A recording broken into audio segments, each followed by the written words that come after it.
What's happening, gamers? Welcome to the KwingsLetsPlays channel, and Amber is gonna take us through... Clash Royale! Yeah, I was totally pointing at you, so yeah. Sorry. That's good. Welcome to Clash Royale! And Welcome! Welcome! I'm a king! Am I a king? So anyway, this is a really popular game right now. Challenger, let's complete some training matches first. Here. So they basically start you right into it. And yes, I played a tiny bit of this game, then erased it from my tablet and started all the way over, so we can start from the beginning for you guys. I love the dude's got a cool laugh already. Yeah, they have great voices in this. I love it. So if you guys obviously recognize some of the characters and structures from this game, it's made by Supercell, the same people who brought you Clash of the Clans. Oh, I love that game. Yeah, that game is super popular and tons of fun. So that game is a tower defense game. This game I would call maybe a tower attack game. Well, because there's towers and you're sending troops to attack them. Yeah, so usually in a tower defense game you'd have a whole little city and it would grow and people would attack your city, you defend it. But now this is like a little, I think it's like a 3-minute battle or something. You can battle with friends, you can battle with people online. And I just sent a giant in there. Giant. Yeah, and we're on the training mode, so they put you right into this. Well done! Yay, I can't believe we won on the first try. That's because Amber shows no mercy. Yeah. You acquired a wooden chest. Clash Royale. Yay! I like Kwing's nightly voice here. That's perfect for this. There's a lot of Monty Python stuff as a kid. My dad was really into it. One of the running gags that I always remember is the Lancelot thing, where you see him running from far away and you have the drums in the distance, and it takes him like 10 minutes to get there. Yep. But that was funny. Yeah. So just like in Clash of the Clans used Elixir. It's like energy points. Okay. So just like that, you only have a certain amount, and each different card costs a different amount of elixir. So it'll just keep popping up cards randomly. You can see which card is next there. And so obviously some of your really big guys, like the giant, is 5 elixir. You kind of have to decide, am I going to send in 2 little guys at once, or am I going to send in 1 big guy, or am I going to wait for quite a bit, wait till my entire thing fills up with elixir to 10, and then send in maybe a giant and somebody else. Right. So you'd want to keep a barrage of things attacking the other people. Keep them on their toes. Keep them guessing. My advice with this is a good offense is the best defense. Woo! Wow, that was quick. Trainer Fikova. You're just breezing right through this trainer stuff. Well, Amber loves war games. I think I was bred for war. You were bred, yes. Spear and all. I don't have spear yet. Sorry. Training camps are fun. Yay! So this is training camp. Once we get to the actual arena, we're gonna actually be able to win more prizes, but we are winning some prizes from training camp. You've got resource. Gold. Hey, gold! Knight. So, yeah, so I got a knightly the knight, and some arrows. That is actually where I send a barrage of arrows over to the other person. Well done. So with gold, you're gonna be able to see what gold does. Gold actually gets you more characters and upgrades characters. So, upgrade the knight. yay! Well done. He looks happier now. His stash is like very pointy. I think he's really happy to be upgraded. He's smiling. Thank you. Level for 2 me. knight. A tough melee fighter. The barbarian's handsome mustache is amazing, or something. Arrows pepper a large area. I enjoy arrows. They're fun. I always like using arrows in real-time strategy things because they're just, I don't know. Yeah, this is like a real-time strategy because it comes real-time. You can't just, it doesn't go turn-based. You're right. I mean, I like both games. I like, real-time strategy. I like turn-based games, but, I really feel that for mobile stuff, everything works better, like, having it in real time, so. Yeah, definitely. All right, so let's see what we have next. I just had to... All right, I had to go shush my cat over there. Just trying to get inside your leather jacket. I know. Your pleather jacket. Yeah, I wish it was real leather, but then it would be way heavier. So, let's see, what shall we do next? Aha! So yeah, you have the, you can actually send a, what is that, like fire and brimstone? Like a big flaming ball of fire at them too. There it is. It has 4, it costs 4. I really like that a lot. It takes out an extreme amount of damage. So you can actually, as you're sending troops to attack, they can also place troops to defend, or troops always to attack? Well, I mean, it depends. I mean, you can decide, like right now, I'm coming at them. They could put troops right there between me and their tower, or they could just send troops over to my tower, because it's just like when you're playing a game of cards. You know, if there are 3 aces have already been played on the table, then you know that there's only one more ace. So it's kind of like that. If I see a bunch of their characters out on the board, then I kind of have an idea that they've already used pretty much all their elixir. Because their elixir goes down just like mine. See how my elixir goes down pretty fast. If I send about 2 or 3 characters down, I'm done with elixir for a while. I have to wait. So if they see me send a bunch of people up there, and then my people are destroyed, they know that I don't have any more elixir left, and then they'll come and attack my castle. Because they can kind of have an idea that I'm gone. That's what's great about upgrades, though. Once you upgrade your characters, then it will cost the same amount of elixir, but your knight will be even stronger knight. So right now, I'm sending kind of a weak knight out there, but as I progress, it will still cost only 3 elixir, but my knight will be able to do more damage. Interesting.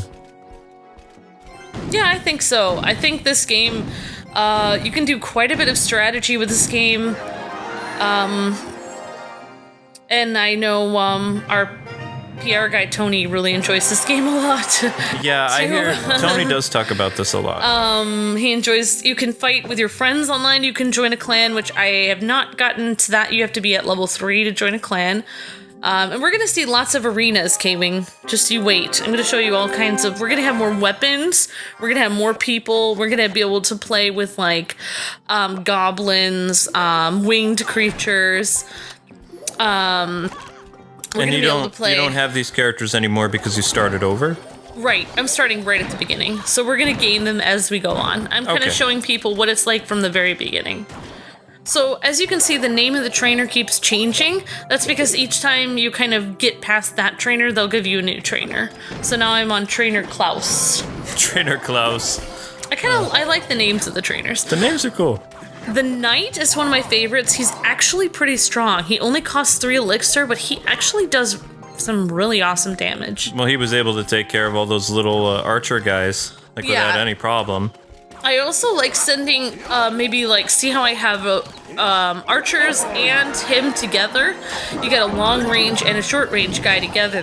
I feel like they work really well together. Yeah. So can your characters be damaged by, say, like when you send a hail of arrows or an explosion? No. So if there's a cluster of people all fighting, that's the perfect time to send a hail of arrows. Because then what happens is the arrows will only pick off all their troops, and your troops will be somehow magically immune. Maybe I've given them a heads up and they put their So it's like a special friendly fire thing or something like that? Yeah, there's no friendly fire. That's cool. Yeah, what's interesting, for those of you guys who played Clash of Clans, you would usually have to pay gold to make more troops, just like in Warcraft or anything like that. In here, gold doesn't really make more troops, it's Elixir that makes more troops. So, yeah, but gold will actually upgrade each character and buy more characters, like cards. So, like what happens when the timer starts to go down? Like, how do they choose the winner? Do you have to beat them before time goes up, or it's like the most damage done? You're gonna want, it has to do with the number of towers. So I have 3 towers up here, he only has 1. If we stop the battle right now, I would win because I have 3 and he has 1 left. if we both had like 2 towers left and it got to be the end of the time, they would do a sudden death, just like in Smash Brothers.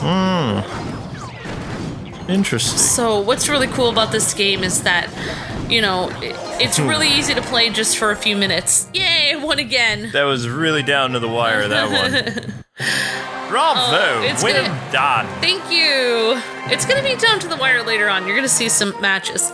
Also, if you guys want to see some really awesome matches, you can click on that TV icon in the very bottom right, and you can see the top players online battle against each other, and those are really exciting to watch. So you can actually do like spectator mode, watch other people play. Okay. We might show some of those battles here, so you guys can actually see. And they have some really cool. If you guys want to see a spectator thing, let us know in the comments below. And we'll be releasing this series occasionally during the week or the weekend. All depends. Yep. But we like to branch out our tablet adventure series and show all kinds of things. Mm-hmm. And usually it happens the games that Amber's playing a lot of, so. Yay! I've heard her laughing maniacally the past couple days, and figured we would start looking at this game. So you're now a level 2 archer. Yeah, and actually, right now, I kind of have to, eventually I'm going to have to choose what characters I want in my deck. As you can see down there, those grayed out characters way down there. I have a skeleton army now, yay. But some of those grayed out characters I'll be able to get soon. These are the characters in the future I'll be able to get. Some of them have a question mark because they're not even telling me where they... It says... yeah, and so you can kind of choose. I might have to actually just choose either just the archer or the, I have archers and musketeers, so I might want to pick just one of them since they're both long range. So we might be able to fix. Okay. Musketeers actually do more damage to the towers. But musketeers are 4 elixir, whereas I believe archers are 2 elixir, so it's easier to send more of them out, whereas musketeers you have to wait longer.